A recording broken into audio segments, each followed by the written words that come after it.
नमस्कार, राम राम, राधे राधे। कैसे हो आप सभी?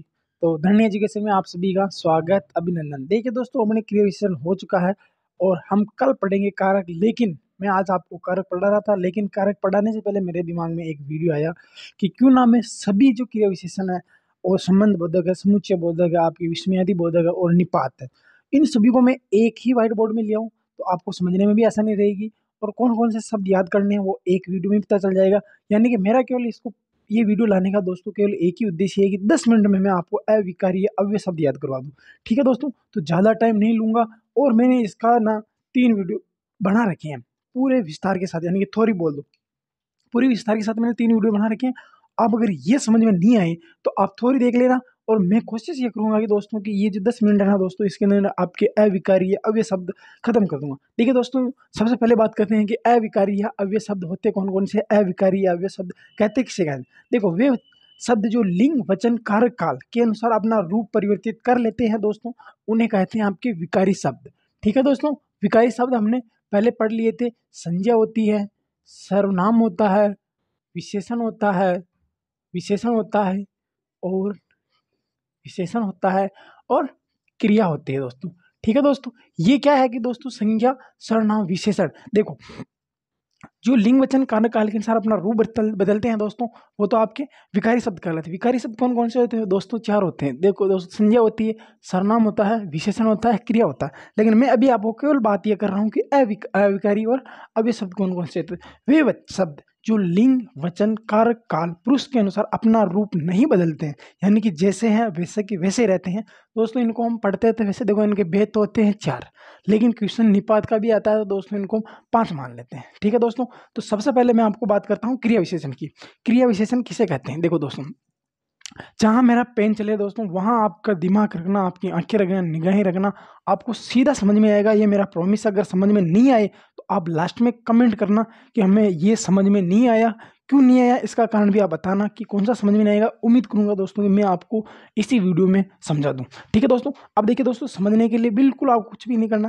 देखिए, पहले बात है क्रिया विशेषण किसे कहते हैं। क्रिया की विशेषता बताने वाले शब्द ही क्रिया विशेषण कहलाते हैं।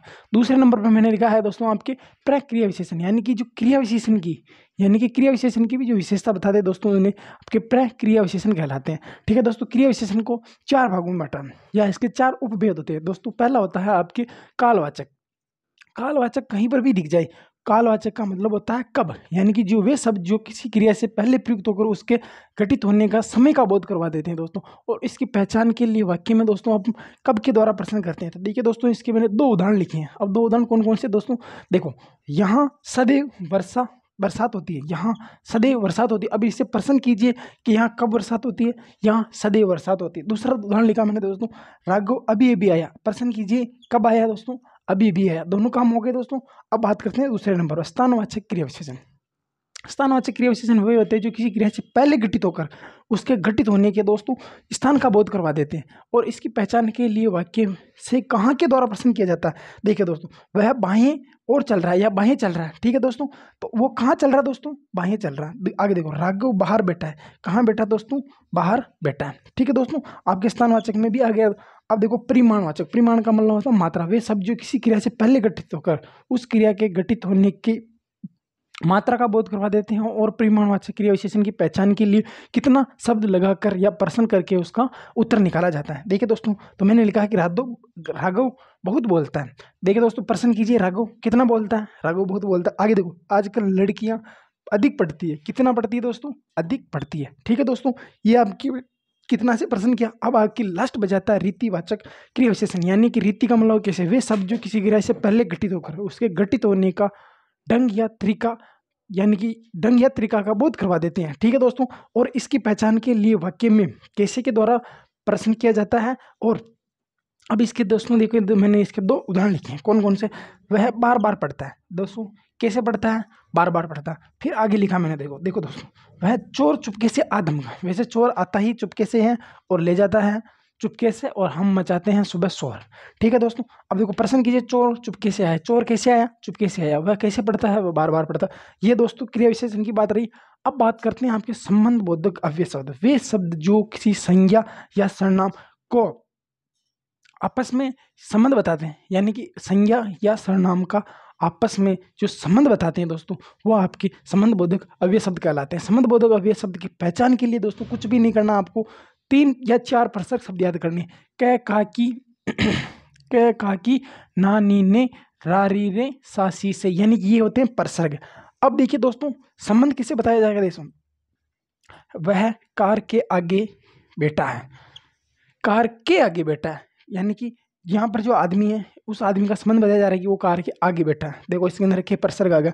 राघव सड़क के किनारे चल रहा है, किसके किनारे चल रहा है दोस्तों, सड़क के किनारे चल रहा है। देखो मकान के सामने बगीचा है, यानी कि मकान का और बगीचे का संबंध बताया जा रहा है कि मकान के आगे तो है दोस्तों बगीचा। तो देखो ये के प्रसर्ग के प्रसर्ग के प्रसर्ग आगे देखो, मंदिर के समीप सड़क है, मंदिर के समीप क्या है दोस्तों, सड़क है, ये के प्रसर्ग आ गया। इसी तरह बात करते हैं दोस्तों समुच्चय बोधक, यानी कि वे संज्ञा शब्द या वाक्यांश या दो वाक्यों को जोड़ने का काम करते हैं, यानी कि वे अव्यय शब्द जो दो संज्ञा मान लो या दो वाक्यांश मान लो या वाक्यों को जोड़ने का काम करते हैं दोस्तों, वो आपके विस्मय आपके समुच्चय बोधक कहलाते हैं। ठीक है दोस्तों। अब देखिए दोस्तों, इसके अंदर आपको 6-7 शब्द याद रखने पड़ेंगे और मैंने आपको प्रश्न भी बताया था कौन कौन से दोस्तों, और, किंतु, परंतु, लेकिन, या, इसलिए, ताकि, मानो, अथवा, एवं। देखो मेरे साथ एक दोहा बोल दो आप, और, किंतु, परंतु, लेकिन, या, अथवा, मानो, ताकि, और, किंतु, परंतु, लेकिन, या, अथवा, मानो, ताकि। अब देखिए दोस्तों, इसके मैंने आपको 5-6 उदाहरण बता रहा हूँ। ठीक है दोस्तों, अब इनको समझ नहीं करना। मोहन और सोहन लिख रहे हैं, यानी कि ये मोहन और सोहन को दोस्तों को ये जो वाक्य है ना दोस्तों, इसको जोड़ने का काम कर रहा है। कृष्ण इसलिए बांसुरी बजाता है ताकि, ये जो ताकि शब्द है ना दोस्तों, राधा नृत्य करे। ठीक है, तो ये जो दोस्तों ताकि शब्द है ना, ये आपका जोड़ने का काम कर रहा है। आगे देखो, चाय या जूस पियेंगे, चाय या जूस पियेंगे, यानी कि ये यह शब्द है ना दोस्तों, ये जोड़ने का काम कर रहा है, इसलिए इसको बोलते हैं समुच्चय बोधक। कम पढ़ा परंतु सफल हुआ, यानी कि कम पढ़ा परंतु सफल हुआ। ये जो परंतु शब्द है ना दोस्तों, ये आपके जोड़ने का काम कर रहा है, तो इसको बोल देंगे हम समुच्चय बोधक। अब देखिए दोस्तों, आपके विस्मयादि बोधक, विस्मयादि बोधक के अंदर आपको एक चीज याद रखना है, ऐसे। ठीक है दोस्तों, ये वाला चिन्ह विस्मयादि का याद आ जाएगा। और इसके अंदर कुछ शब्द याद रखने, जैसे आपको हर्ष है, शोक है, आशीर्वाद है, अभिशाप है, अचंबा है, आश्चर्य है, घृणा है, चेतावनी। ये जो शब्द याद कर लोगे ना दोस्तों, आपका 100% काम हो जाएगा। अब कैसे होगा दोस्तों, देखिए दोस्तों, अच्छा, यानी कि अच्छा, अच्छा उसने ऐसा कहा, वाह क्या स्वाद, क्या पप्पू पास हो गया, अरे तुम कब आए, अच्छा, ओहो आज तो पूरे रंग में हो, धिक्कार है, सावधान महाराज आ रहे, अबे उठ जा। ये देखो इसके अंदर मैंने कुछ उदाहरण लिखे हैं, देखो देखिए दोस्तों, अच्छा उसने ऐसा कहा, शाबाश बच्चों अच्छा काम किया। आगे देखो, अबे उठ जाओ। ठीक है दोस्तों, अबे उठ जाओ। आगे देखो, चिरायु राधे राधे, शिव शिव, शंभु शंभु, ये जो शब्द है ना दोस्तों, ये इसके अंदर आते हैं। आगे देखिए दोस्तों, लास्ट और अंतिम, देखिए दोस्तों मैंने लिखा है निपात। निक का मतलब होता है आपके विशेष, पात का मतलब होता है बल या प्रभाव। अब इसके अंदर भी कुछ एक दोहा बोल दो मेरे साथ, देखो, ही भी तो भर मत तक, सिर्फ मात्र केवल, सिर्फ मात्र केवल। ठीक है दोस्तों, फिर जी हाँ नहीं अभिसा। ठीक है दोस्तों, ये शब्द है ना दोस्तों, ये वाले ही भी तो भर मत तक, सिर्फ मात्र केवल, जी हाँ नहीं, ये शब्द याद कर लोगे, यानी कि वे शब्द जो किसी वाक्य में प्रयुक्त होकर अपने होने का प्रभाव अर्थात वाक्य में बल ला देते हैं। ठीक है दोस्तों, अगर ये नहीं भी प्रयुक्त होंगे ना तो भी दोस्तों वाक्य तो होगा, लेकिन इनके आने के बाद में उस वाक्य में इतना बल या जोर लगता है कि देखो, अब देखो इसके अंदर मैंने जैसे एक उदाहरण लिखा, देखो, मुझे आने देते, मुझे आने देते, तो को मत बोलो, अभी तो को मत बोलो, मुझे आने देते।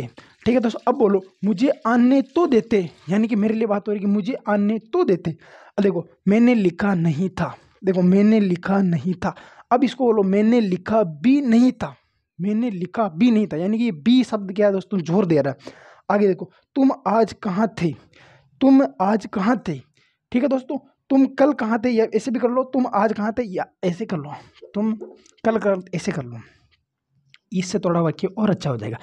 तुम कल कहाँ थे, तुम कल कहाँ थे, तुम कल तक कहाँ थे, यानी कि ये जो तक शब्द है ना दोस्तों, ये वाक्य में क्या दे रहा है दोस्तों, आपके जोर दे रहा। आगे देखो, तुम 10 रुपये दो, तुम 10 रुपये दो, तुम 10 रुपये दो, लेकिन अब बोलो तुम सिर्फ 10 रुपये दो। ये जो सिर्फ शब्द है ना दोस्तों, ये वाक्य में जोर दे रहा है। देखिए दोस्तों, अब मेरे से जितना हुआ ना दोस्तों, मैंने इनकी थ्योरी बता दी है, और ये जो 10 मिनट में दोस्तों पूरा डिटेल से समझा दिया। अगर आपको फिर भी समझ में नहीं आया ना दोस्तों, आप कमेंट करो, और कौन सी चीज़ समझ में नहीं आई, अगर आपको वीडियो अच्छा, और मेरा मानना है कि दोस्तों जितनी मेहनत मैंने की, अगर आप उतनी मेहनत आप करोगे ना, आपको 100% ये जो आपके अव्यय अव्ययकारी शब्द है ये याद हो जाएंगे।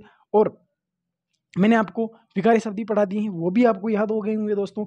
तो मिलते हैं कल कारक के साथ, तब तक के लिए सभी को राम राम, राधे राधे, जय श्री कृष्णा, राम राम।